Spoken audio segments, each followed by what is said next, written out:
Working? We sure are. Great. Just working fine.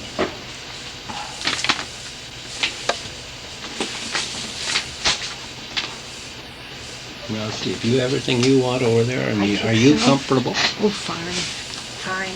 And I'm sure that will pick it up in a minute. We'll play it back just a minute so that we'll know. Okay.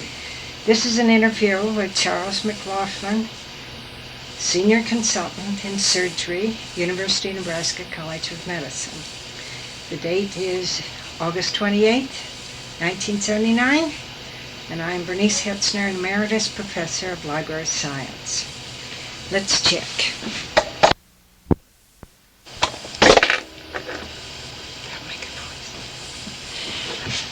Dr. McLaughlin, you came to the campus, or you came to Omaha in 1935, is that right? I arrived in Omaha on January 1st, 1935. How was the weather? Miserable. It was one of the coldest winters in history. And I had been out of this Midwest for a number of years, and I sorely suffered. However, it was coming back to the area from which I had taken my roots, and it was a happy return. Although we were in the midst of a profound depression, and I must say Omaha was a very dreary looking city at that time, particularly on a cold winter weather. Was it a winter that we had a lot of snow? Winter in which we had a horrendous amount of snow. The snow along Dodge Street was piled 8 and 10 feet high on each side, and you drove through tunnels going downtown or to the university hospital. They did not remove it then. There was no money to hire trucks to remove snow, so it was only pushed over laterally. The streetcars ran down the center, and you struggled through on each side. It was most difficult getting your car started each morning. We had 30 straight days below zero. 30 days below zero? In the end of January and through all of February that first year, it was below zero every day, and went considerably below zero on most days. It was very trying return. Well, when you came to Omaha, you went into private practice. Did you associate yourself with someone? I started alone. I had completed my training and come back from Edinburgh to go into the practice of general surgery.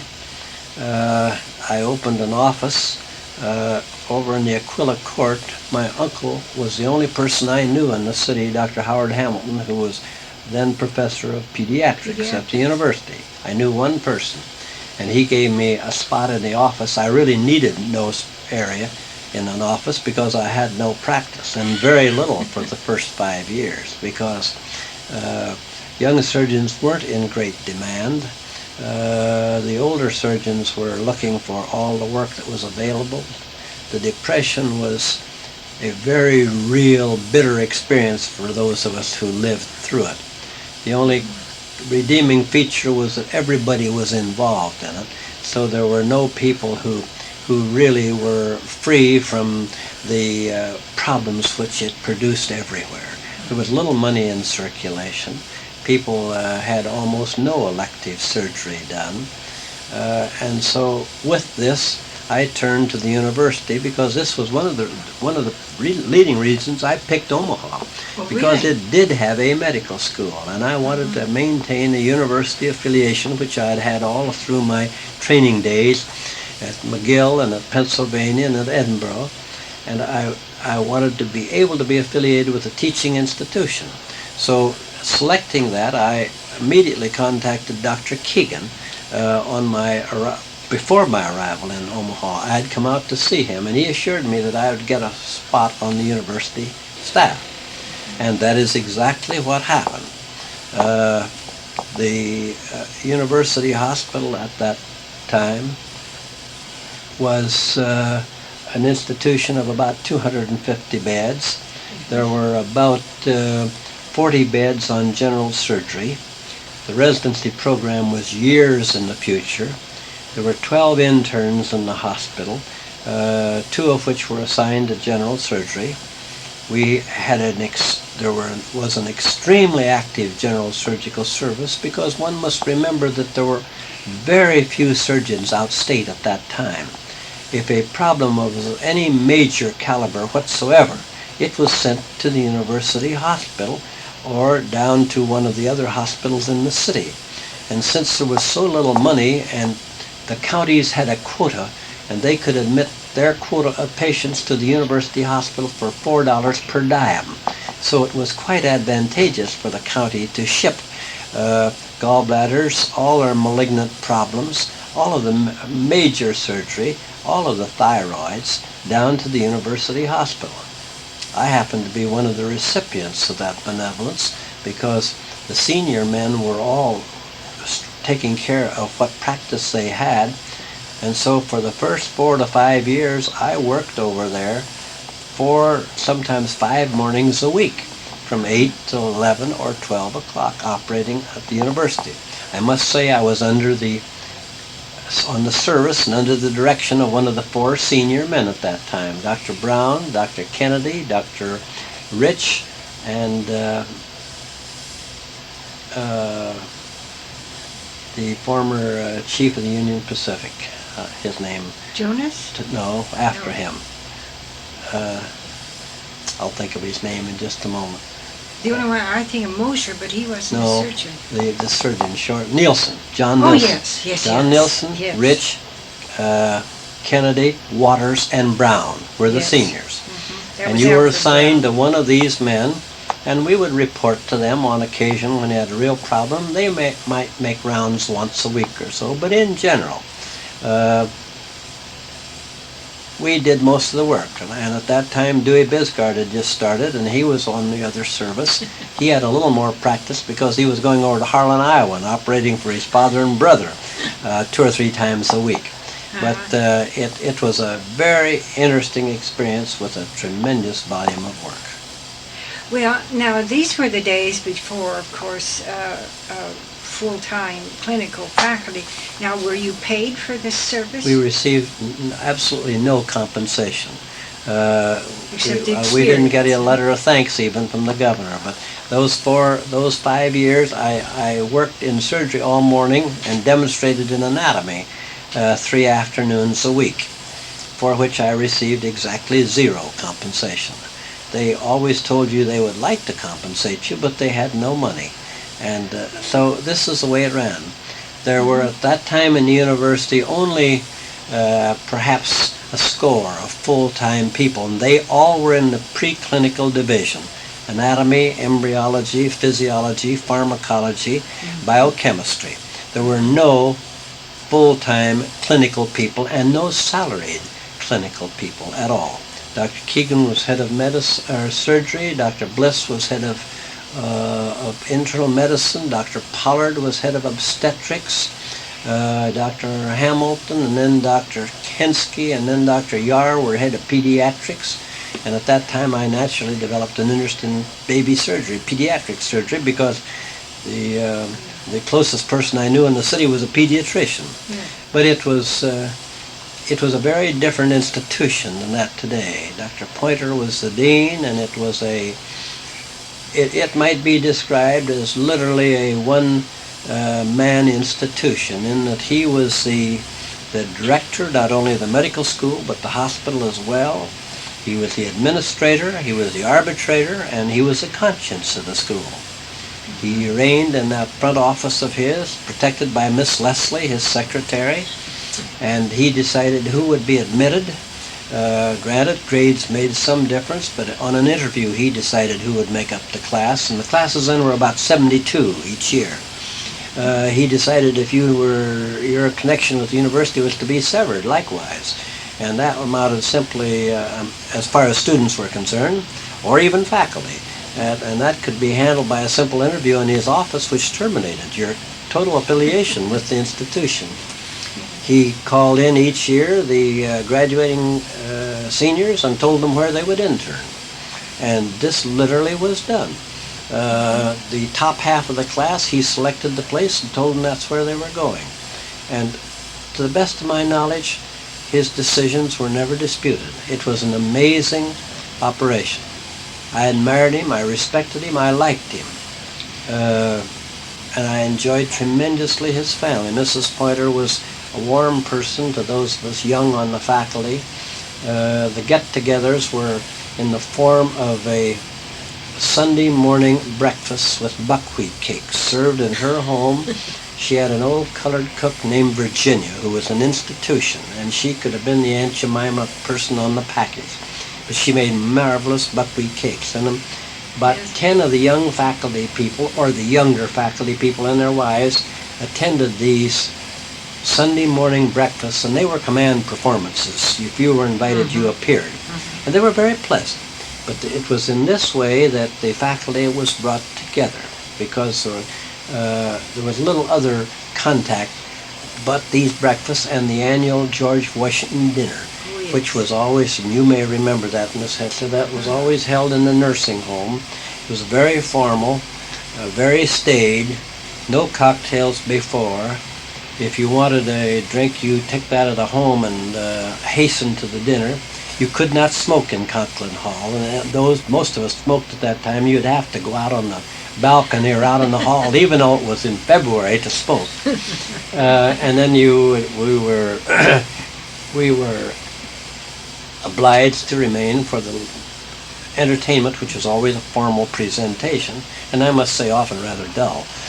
Was it music or an address on some subject, and it was really considered rather stuffy by most of the people that had to go. But it was an institution, and nobody would think of not going to the George Washington dinner. Now that relaxed in later years, and it changed, but that was the progenitor of the annual George Washington dinner. Dr. Keegan was a good chief. He worked hard with no compensation. He was followed by Herbert Davis, who did a splendid job as a volunteer. And at that time, the four of us, he was gracious enough to include four of us in deciding on the administration of the department. That came after the war, but Dewey Bisgard, Russ Best, Herb, and myself met as a quartet and decided on the policy of the Department of Surgery in the post-war years. He was the nominal chief and acted as the director, but we would meet as a foursome and decide our course in handling the department. During the years Dr. Davis was chief from 49 to 56. Now that was Bisgard and... Bisgard, Best. Herb Davis, and myself. They were all 10 years my senior. I got in there by attrition, but we all had been by that time made professors. At the end of the war, I left in 42, as did Dr. Best, and I was gone until well into 45. When we returned, it was very obvious that the university would have to change its direction, because all of our young men had been in the service all from 2 to 5 years, and residency training had been limited to those who were 4F or for one other reason had been excluded, because there were 13 million people in the armed forces in World War II, and there were relatively few people left in the civilian sector. Coming home, we realized that we would have to establish our own residency program to take care of our own graduates, because obviously Iowa, Illinois, Michigan, Pennsylvania, Hopkins was not going to take ours. They were going to have a similar obligation to their own. And this created a very interesting reaction from some of the senior men at the university who were anything but favorable to this when it was first proposed. The general reaction was that we've always gotten along very well with interns, and we could certainly do it in the future, and that this idea that you had to have 2, 3, 4, or 5 more years training in a specialty was really ridiculous. And by gad, they weren't going to sit still for it. And we had a very traumatic general staff meeting at the university, in which I happened to be rather a vocal leader of the opposition, and I will not name those who resisted, but we ended up with a flat declaration from the younger segment saying we cared not what they were going to do. We were going to establish a residency because we had to to maintain the integrity of the medical school and in response to the problems of our own graduates who had been in the war. In the interim, I established a residency in surgery at the Methodist on a 3-year basis and got it accepted. And we started out having our own residency while the university was going through its qualms of getting this established. Was there any, what was the feeling in the administration? They were not opposed to this, but we couldn't get it off the ground. Because of the opposition? They were opposed to it. They were senior people who had their reasons. They were in the twilight period of their experience. It was totally different than anything that they had been involved in. They didn't quite understand that a year's internship would no longer be adequate to satisfy the man as he went out into practice. They did not feel that the specialty training was necessary. That is correct. And remember, the specialty training really got its great emphasis after World War II. Yeah. It started after World War I and was gradually building up. But at the time I applied for a residency in surgery, early in the 30s, there were a relatively small number of available positions in this country. There were probably not 100 good positions to train in general surgery at that time, if you counted the Mayo Clinic and the major teaching hospitals in this country. Some 15 years later, 20, in the post-war period, there were 5,000 such positions available. So it was a tremendous acceleration of these positions. Anyway, we established this residency, and John Brush was the first resident, and Bob Cochran had come back and was over at the university. And then we got a 4-year program established at the university when Dr. Davis came along. And when that was done, we closed our residency down at the Methodist in 30 days and moved John Brush over to the university as the first senior resident along with Bob Cochran. And that was the way the university residency program was established in those post-war years. I can't give you the exact dates, but that's how it came about. Well, this had to be about 1945, 46, 47. I came in 47. Both Brush and Cochran were residents. We're at the university. Well, then that would be about right, because we established ours, I think, Methodist in 46 and closed it within a year. Yes. We filled the 3 spots, moved it over to the university, because I said as soon as they will put one on, we will affiliate with that. And we've had a rotation of residents from the university program through my service ever since that. So they were very fair in reciprocating and doing it that way.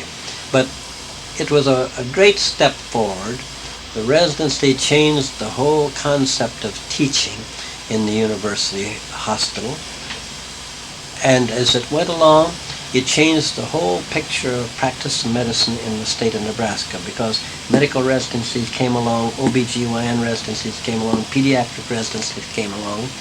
And at this time in history, 1979, we have provided for every major town, and when I say a major town, a town of 4,000 or 5,000 in the state of Nebraska today has a certified surgeon. Isn't that amazing? They are scattered all over this state, and most of them are the products of this residency. They're well-trained general surgeons doing a superb job. It has also effects. It has greatly reduced the referral practice of those who trained them, obviously. No one that would do it, but that's the price that you willingly pay for training young men. Secondly, it changed materially the position of the university hospital in the state, because these patients with more all of the routine things were siphoned off by capable people outstate. So in the gradual evolution, the university has become and will continue to increasingly become a reference place for highly complex, difficult, not clearly understood problems, which perhaps is its ultimate role in a state like this. And it was inevitable that it should so happen, because we have provided these people to give good service outstate, and they can handle the majority of things, maybe 95%. But there'll be that 5% which formerly went to the Mayo Clinic or the Leahy Clinic or the Cleveland Clinic or to Boston or to San Francisco, which in good time I would hope would all come to the university hospital. But it also creates a challenge that it must have the expertise to handle them. And so it is a two-way street. Well, then the next step was the full-time clinical people. Next step was the full-time clinical people, and the first was Dr. Musselman, who came back here from Michigan after having had a long and trying experience in the war, and became chairman of the department and did a superb job in developing the residency. He was a good teacher with the residents. They admired him, and he did a very his great contribution was solidifying the residency program, in my opinion, over a period of years. And it is still a very solid residency program for the training of good practical general surgeons. If there would be any criticism whatsoever, it would be that we have not produced quite as many academic surgeons staying in teaching as perhaps we should have done, but the very nature of our university is such that number would be small, because we are basically a university dedicated to training practicing doctors, and we don't have the background in faculty, money, investigative work, research grants, etc., to produce what might come out of Michigan, Washington, St. Louis, Pennsylvania, Hopkins, Yale, Harvard, etc. You can't compete with these, with 1,400,000 people in the state and a totally agrarian economy. We should, I think, continue to do what we do best and maintain our expertise in this field. That was our primary mission. That is our primary mission. Yes. from the state. Yes. But now when when this full-time faculty, the people came in, wasn't that another step along the way where there was some resistance that had to be overcome? Gradually, the full-time faculty was brought on scene. Dr. Luth, as dean, came on the picture right after the war. He was a controversial figure. He had been a colonel in the Army. He was sometimes arbitrary. Those of us that had been in the service didn't mind that attitude, but it was a little traumatic for those who had never served. In general, Harold Luth did, I thought, a splendid job of taking over in that great void after Dr. Pointer's demise, because no matter who followed him would have a difficult assignment. I thought Harold Luth did a very good job, but it was not a quiescent period. It was traumatic as the faculty began to change from a totally volunteer faculty to a increasingly full-time faculty, first as department heads and later as men under them in the various divisions. He saw that he started this transition. He had good ideas. He sometimes was something less than tactful, but you will remember him. Yes. But on balance, I think he should get high marks for what he not only attempted to do, but do during that period. And when he left, Dr. Tolman followed him, and a much more benign personality. And it was carried along, and people were added to the faculty during his period as dean. That was there was one great traumatic episode during that time. We had built the new clinic building, and Dr. Hardin was the chancellor, and we had a major Donnybrook about 1955 over whether or not they would go across or build over here, which some of us were deeply involved in and felt very strongly about. But that all quieted down with the passage of time, and then Dr. Whitson succeeded Perry Tolman, and as the university continued to progress, certainly Cecil will always be remembered as a builder. He was one who, through personality, through drive, through contacts, envisioned building a plant of which we might be proud. And I think historically he will be the one who very justly has the credit for putting together the modern plant, of which we're quite proud. Even the final building here was on drawing board when he was here. The library, which bears his the building which bears his name, and the library which Dr. McGugan contributed so generously to, of time and substance, all were in the Whitson plan. And it might be said that during those years we did not develop academically as rapidly as we did in bricks and mortar, but it would be unusual for one to have the dual capacity to do that. And we had to have one to do the other. And as Kugel and Perry came along after them, they kind of picked up the pieces because the building went so fast, and the faculty didn't quite keep pace with what was happening during their tenure. And I speak of both of them. And at this time, Cecil moved up became the first chancellor, and then he was followed by Bob Sparks, who I always thought of as the great conciliator. He was the one who inherited the splurge of Cecil's building, and he knew and was dedicated to now trying to bring up the caliber of the faculty and the academic standing to a higher level. And each of these people tossed on the torch to Alistair Connell and to Neil Vanslow, for both of whom I have tremendous respect, because I think from this point in time, it strikes me that they have the right personalities and the right dedication to spend the next 5 to 10 years increasing the quality of our education, which is the one thing we now need to do. We have enough bricks and mortar now. We are never going to have a 600 or 700 bed university hospital doing great volume. It doesn't fit into our economic plan. We have to increase our academic position in the schools with which we compete, and we can do that. It is going to mean basically an upgrading of our faculty, which is the same thing that every school is confronted with. But what used to be considered adequate 10 years ago will not be adequate in the next 10 or 15 years. We have not done enough basic or even clinical research. We've been too busy just teaching. That will have to be altered. And both of these men understand that. We have a superb library as a backup. We're going to have to get some more laboratory space so those with the talent in this field can do this. We could be producing much more clinical investigation than we are doing. And we will do that because I'm sure it's going to be fostered both by the administration and by department heads. And I think if they don't do it, they will be replaced.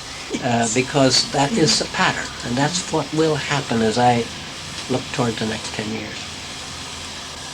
Maybe I've talked too much about No, that. that's great. But that's great. That's where we're going now. We should, in my opinion, develop expertise in a relatively small number of lines. That is all we can hope to do with our budget, because the university's budget from the state is never going to be greatly augmented.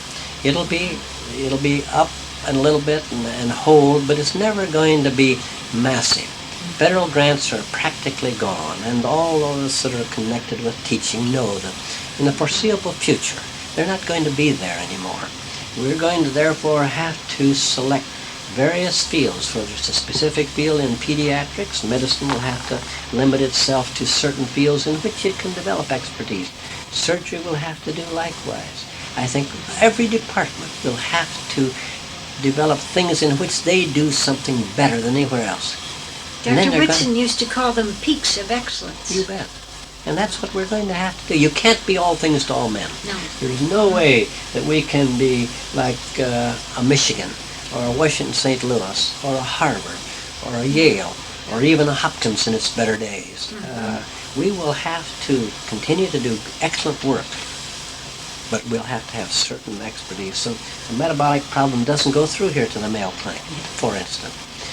We're doing this now in pediatrics better because we're maintaining all of these prematures and these real problems in our pediatric intensive care units.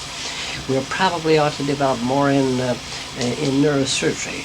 and in some of the unusual fields in general surgery, that the endocrine diseases, and etc. Our laboratory is going to have to develop expertise in special things and turn off this flow out of the state to major laboratories over the state, which is occurring now. And they all ought to be stocked over here. Faculty will change. They're going to have people whose expertise is unquestioned, and that means new blood. One of our greatest problems, as I look at it, and I can only say this at this stage in my life, is that there's been... We have now compared with the ones that we had, say, 10 years smarter. ago. They're smarter. Let me tell you, these boys today, I have the greatest admiration for the cross-section of them.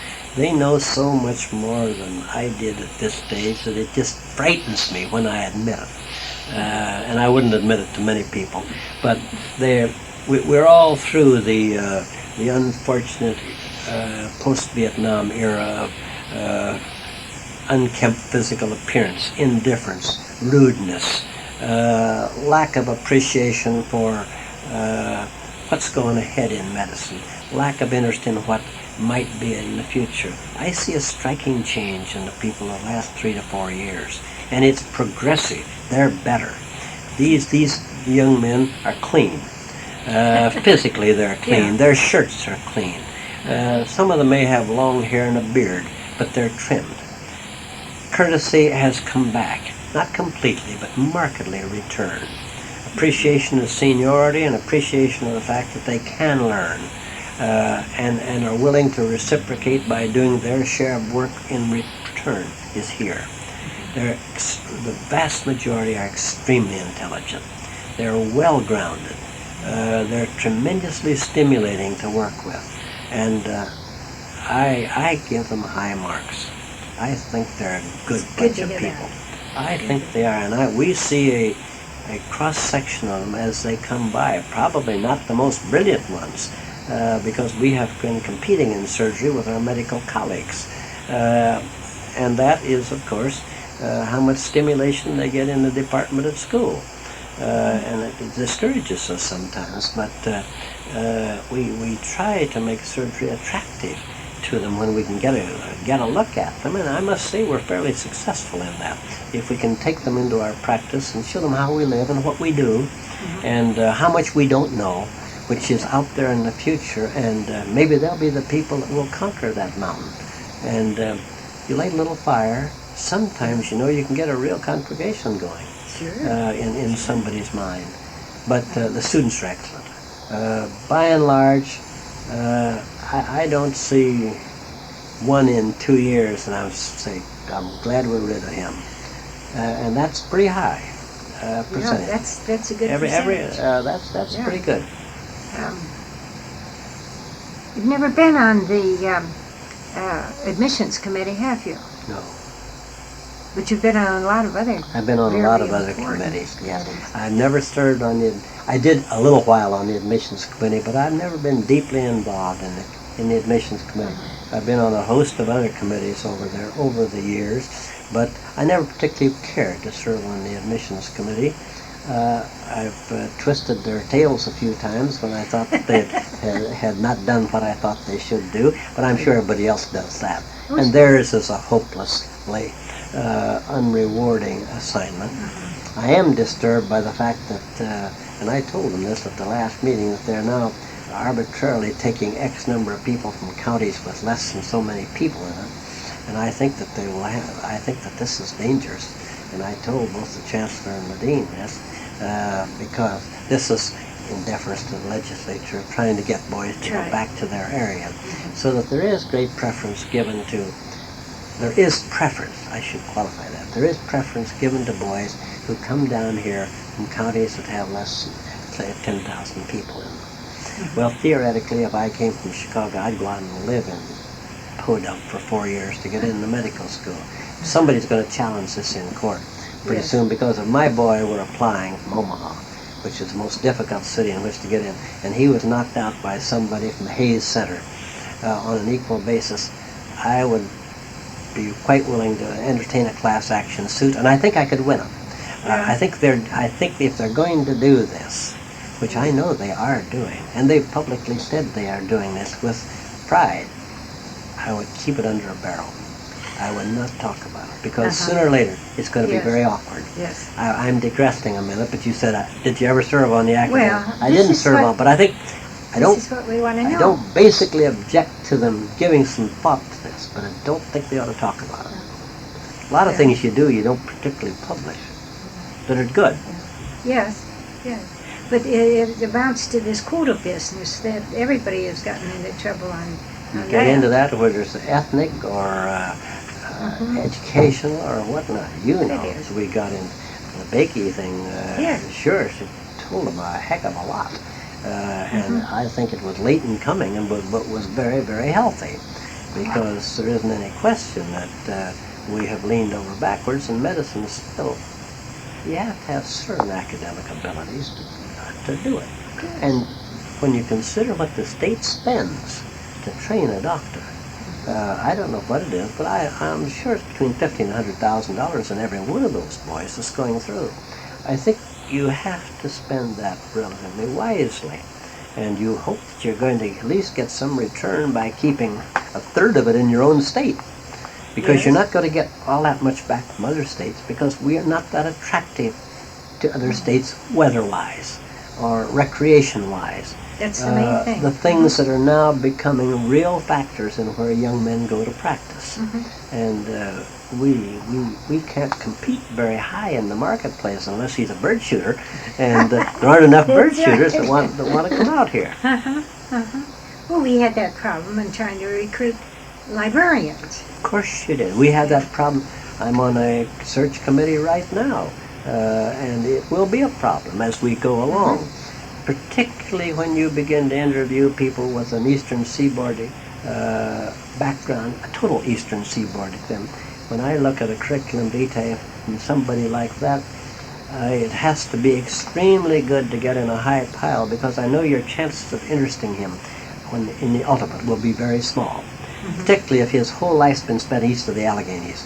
You have almost no chance of transplanting, and if you do, he will be unhappy.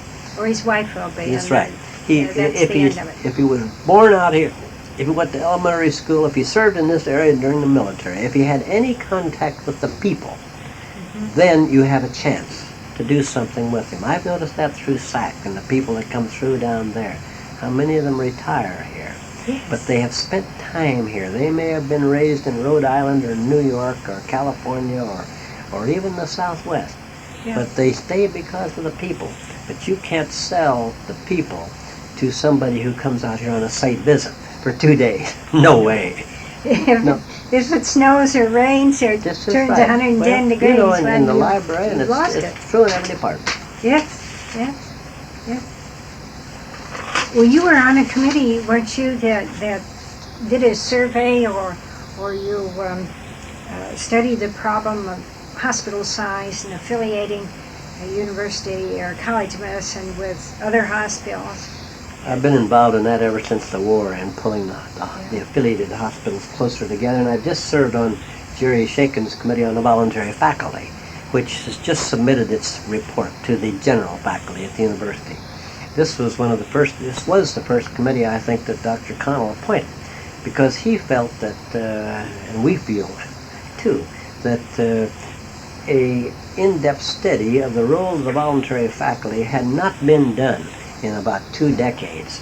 With classes of 145 to 150, anybody who's familiar with the teaching program knows that well over half the teaching is done outside the university hospital. It has to be.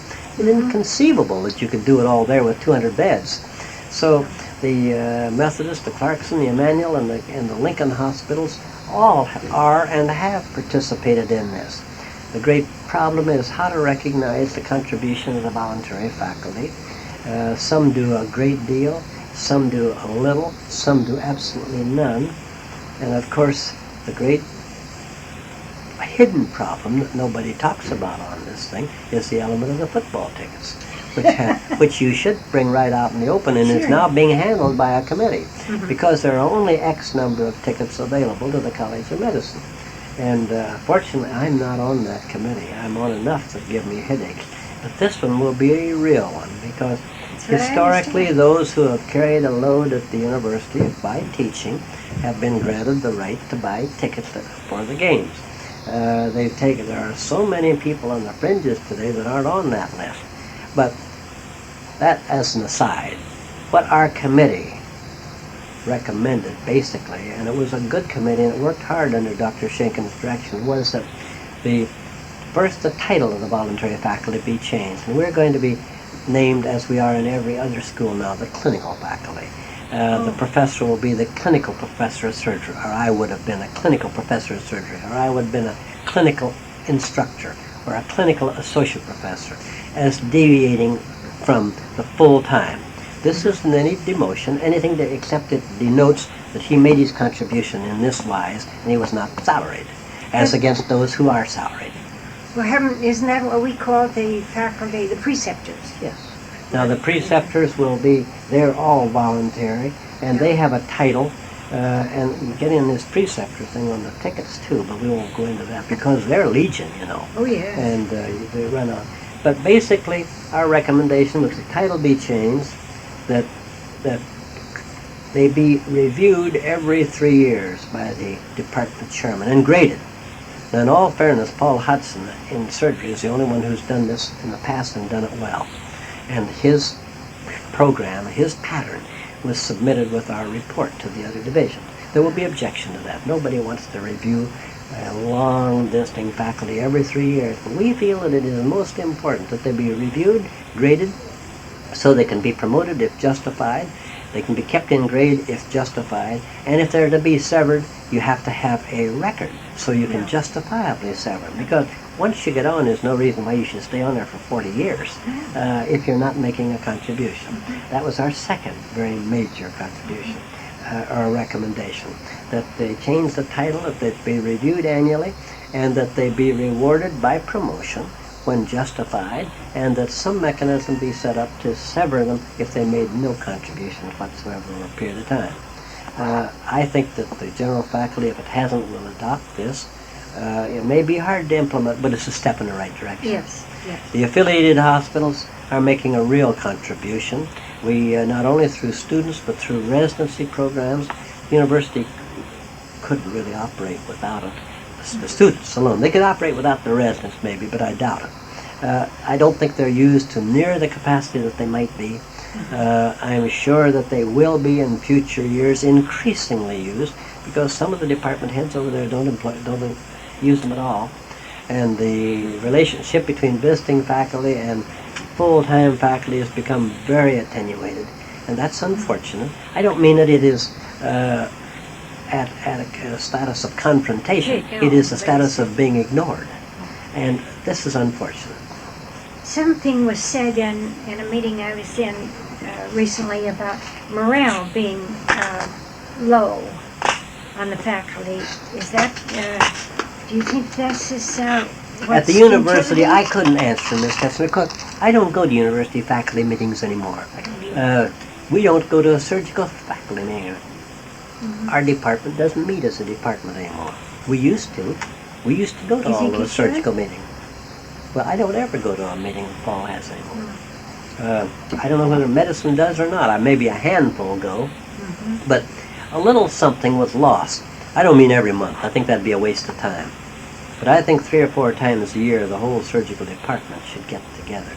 I say surgery. I think all of the visiting people. And those that don't come, those that aren't doing anything, those that haven't been to a meeting, don't make any contribution, should be asked if they don't want to step off the university faculty. Now, if he's getting football tickets, he isn't going to go. But maybe he'll lose those tickets if he is not making any contribution and doesn't come to a meeting, doesn't do any teaching, hasn't for 5 years, doesn't do anything. Therefore, why should he deprive some younger faculty man who's come on and is working his heart out over there, who can't get on the list to get a ticket? This is the only carrot the university has with the visiting faculty. Have you ever stopped to think about it? None of us get any money. No. I'm doing all this, and I am. The only carrot that they have is this thing. Because, like it or not, and I don't go often to the game, but like it or not, football has been the great adhesive force in this state and in this university. Maybe it's all out of proportion, but you'd never be able to do it with music or drama or with art or any other single field where you could get this entire state enthusiasm which centers in a function of the university. So I'm enough of a realist to say, don't lump it. Take what you can get, and let's make everything we can out of this. There has to be more good than there is bad, and maybe it's the best advertisement we have in the nation. So I'm digressing a little, but that's where it is. Well, I knew that you had been involved in so many of these sort of special committees, like mentioned, sir. How about endowment funds? Haven't you been pretty active in trying to establish endowment I'm on the Nebraska. I'm a trustee of the Nebraska Foundation. Oh yeah. Why, I don't know, but I am. The one medical school representative. I am very interested in the future of funding medical school primarily. John Dorsey at Northwestern and I are old, long-time surgical friends, and we made a study of the endowed chairs in the medical schools of America a few years ago. It's a great big folder over there. Of course, they're principally in the private schools and relatively weak in the so-called state schools, because the endowments in my old school at Washington, St. Louis keep it operating. They do at Harvard, they do at Yale, they do at Pennsylvania, they do at Michigan as an example of a state school that does have great funding. Chicago has great funding. Illinois has moderate funding. Stanford, great funding. Cal, good funding. But take the states in between, very and poor.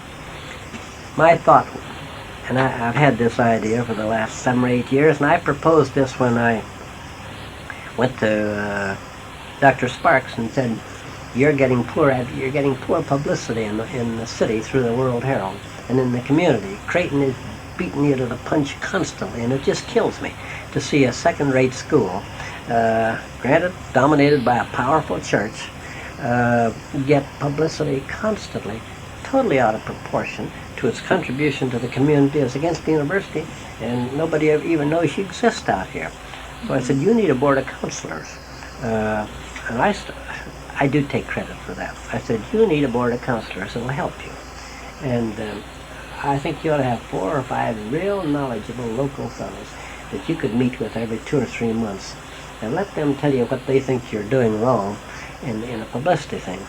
And I got 4 or 5 real top-flight people in Omaha, and we had 2 or 3 dinners. And I was selling this idea, and I said, basically what I'd like to have you fellows do ultimately is, through your influence, help get 4 or 5 endowed chairs at the university. And it'll take $1 million to endow a chair. And $1 million will give $80,000 annually to a department. And if you have a top-flight professor, if he has $80,000, not for his salary, it has nothing to do with his personal compensation. This is one of the guidelines you must adhere to. He has to be funded out of the university, not through this, but his department. He has control. And nobody can touch this. The dean, the chancellor, nobody. This is in his department. If he even won, I checked with my friends over the country, surgical friends who are in the top positions in this country academically. They said, hell, Charlie, you can get anybody. You can give him that. I mean, almost any of them will come. And I said, all right, if you get him, you can give him 5 years. If he doesn't run with that, sorry, fella, you're going to move on. We're going to get somebody else. You could build one tremendous department. Think of what he could do with it. Investigations, sending them to meetings, underwriting projects. Well, I said, I just need $5 million from you to help me get them. Unfortunately, without consulting me, Bob Sparks changed my concept of this thing. And the first thing I knew, you had a committee at 20, and then it was 25. And that's where it is today. And Neil still has his 35 now. And just between us, it is now a sounding board for the university to tell this group, not only locally, but throughout state, what's going on. I'm not against this at all. I think it serves a good function, but it isn't at all the concept that I had when I went to Bob Sparks and said, fella, you need help. Let me help you get it. And I got about 5 of the top young executives in this town who you'd know every one of them. And I said, he needs your help. Let's sit down and see how we can help him. That's the background of the Chancellors Advisory Committee. And it veered sharply away from what the original plan was. I don't mean that it isn't doing a good job. I've got a great big folder. I'm still on this executive committee. But it is not doing basically what I had envisioned this committee would do, because I was talking about a 4 or 5 man tight-knit little executive board that could help him do things by going to Harold Anderson and saying, look, we want a 10-page spread in the Today section of the World Herald on Sunday, and a couple 3 times a year, or everything new that was done out here, get it in the front page. Pete does a good job and so forth. These people can open doors he can't. Yeah. They could have opened doors that he couldn't. And all of those fellows dropped off because none of them will serve on a committee of 25. No, you can't get You never get done. anything done with a committee No. like that. But that's the background of that. In passing. Well, now you're on the Centennial Committee, and I am really interested in what you're doing on that. Well, The one that's coming up. This is a committee. It's a very interesting committee. Bill Strauss is running it, and he was on the other little committee, and he'll do a good job. Frank Mernachino is working with you on the historical end. The new president of HDR, Krause, is handling the finance. Dr. Wilson from pathology is on the committee, and Dr. Alistair tossed me the academic division on this, which I'm principally involved in. We're going to try to celebrate this centennial year 80 and 81 and make people conscious of 100 years of contribution of the medical school. The things that we have in mind now are having about 3 major guest lectureships during the year. We would like to have internationally recognized people. Their talk would be on some health problem, but not necessarily medicine per se. Might not even be a doctor. We envision having a wide audience, certainly the skeleton medical, but a lot of lay people, because it would be a broad subject. We might have somebody as broad as, we wouldn't have him, but Califano, somebody in his position. I have a list of all those whom we've considered for the Murphy Memorial Lecture of our College of Surgeons, which is a big international lecture. We'd have Gerald DeVoe, head of Rockefeller Institute, one year. We had Dean Rusk one year. We had Reagan one year. We had Bob McNamara of the World Bank one year. This sort of person to talk about health internationally and this sort of problem. The only one that Dr. Connell and I are both would like to have would be Sir Alexander Kay from Glasgow, whom we both know, superb speaker, been very intimately involved in the British health scene, capable and internationally known surgeon, but deeply involved in the British system, who might be very interested, not just telling us about their social medicine, but about the great problems of federally administered health, which our people ought to know a little more about, because we keep playing with this and nibbling away at it. And then we're going to have a couple more. I am having a committee meeting tomorrow noon of my subcommittee, Hank Lenoff and Poston and Jack Coe and Harris Grave and Jerry Schenken, and I want to tap them for ideas basically on how we can pull in the alumni of this university during that year and make them cognizant of the fact that this is the alma mater and so forth.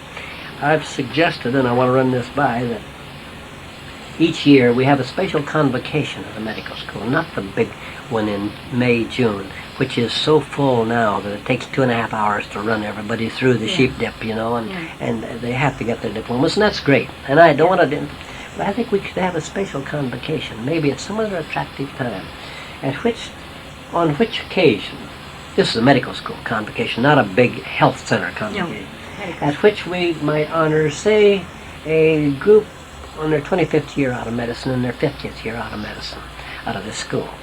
Give them a certificate. Bring them up on the stage in a kudo. Bring them back to the university for a day of crepe Suzettes and so forth. Let them see how the school's changed in those years. Maybe pick 10 each year, and 5 at 50. I just said 25 and 50. Doesn't make any difference. But every hometown paper scattered across Nebraska will write this whole thing. Our doctor went back to school and received a special citation and so forth. I said, Alistair's so cheap, doesn't cost a damn thing. A darn thing. And yet you get such big return from it. This is an idea that I've been, one of the things that I want to feed by this committee and see if they have other suggestions. Something like this. Well, you know, when they celebrated the 25th anniversary of the first graduating class, Yeah.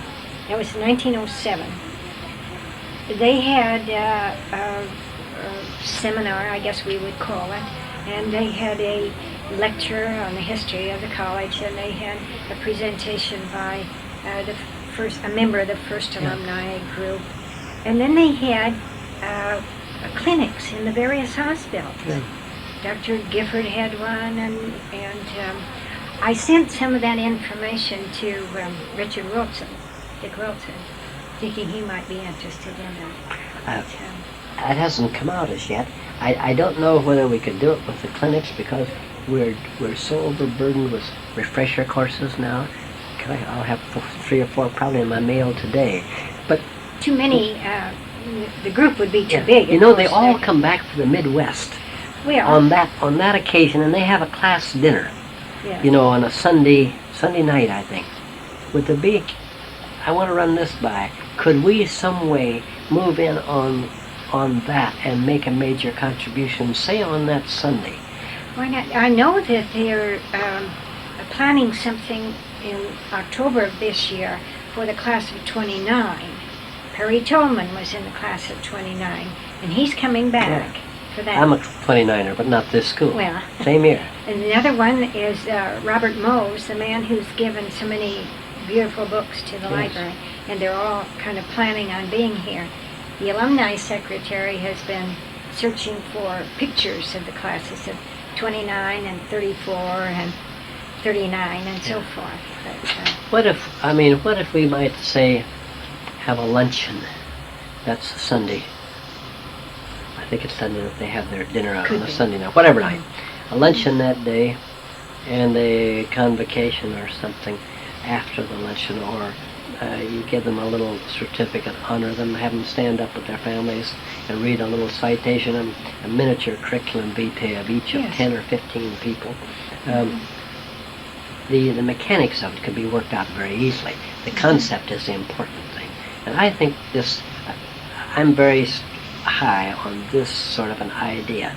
I think this, with some good publicity, I think they ought to get that Sunday supplement in the World Herald, you know, the magazine section, and they ought to get 1 or 2 or 3 editions of that, which could be handled very well with historical background, pictures.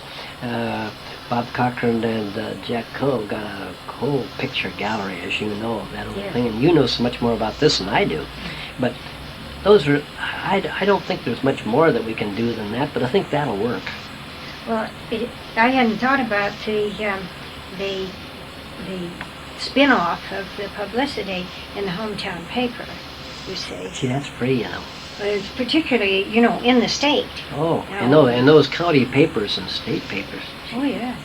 And it's their doctor. And even though Perry Tolman may be living in Arizona, I bet you his hometown paper out pick there it up. in Chadron or You wherever bet it your is. life. They'll all pick it up. Sure. And this is some of the substance, you know, of a county weekly paper, recognizing the doctor and the minister and the mortician and the grocer. Yeah. And they're dying for a copy, and all we have to do is provide it. Yeah. And Bill Strauss, incidentally, is going to, at our last meeting, this is off the record, but Bill Strauss is going to provide a PR man for Alistair during this year, not on the university, which is a nice contribution, just I should say so. an additional one. Yeah. I mean, that'll be over and above what we have in the institution. And some of those people that work in that field are pretty competent, you know, if you just I should say so. feed them. Yeah. Well, I became involved on this history bit, you know. I know, and you can make such a contribution on that. Well, I'm a little concerned that Frank Melancino is going to get the committee so big that we won't be able to operate. Sit on him. He gets voluble. Yeah. You know that. Yeah. You just say, Frank, hang So, on.